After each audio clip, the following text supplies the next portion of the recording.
পাহাড়ের কান্না। মানুষ প্রিয় হওয়ার পরও পরিচয় করতে করতে বেলা গড়িয়ে যায় অনেক। সূর্য ডোবার পালা আসে, অন্ধকার নামার ভয় হয় খুব। কত কথা হয় না আর বলা। পাহাড় জানে কিভাবে তলিয়ে যেতে হয় সমুদ্রের আরো গভীরে।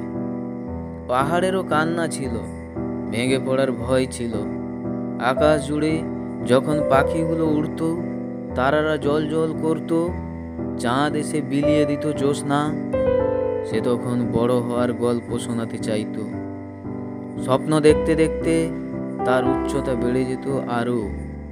আকাশ ছোঁয়া হতে গিয়ে সে কখনো মাটি ত্যাগ করে আকাশে উঠতে চায়নি।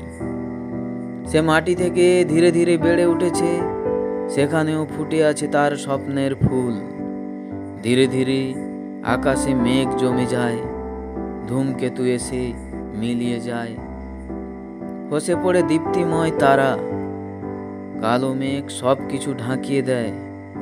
অমাবস্যার অন্ধকার নেমে আসে, জমে যায় তখন আরও অনেক না বলা পাথর। এরপর ভূমিকম্প ও আবহবিকার এসে গুঁড়িয়ে দেয় তার সব ইচ্ছে।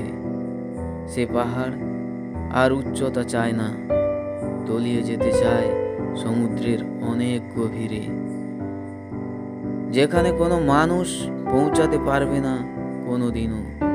হয়ে যেতে যেতে তার অব্যক্ত কথাগুলো একদিন ধুলো কিংবা বালিময় হয়ে শীত, গ্রীষ্ম ও বর্ষার আবরণ হয়ে বেঁচে থাকে পরিবর্তনের অসমাপ্ত চিরজাগরুক রাসায়নিক চলাচলে।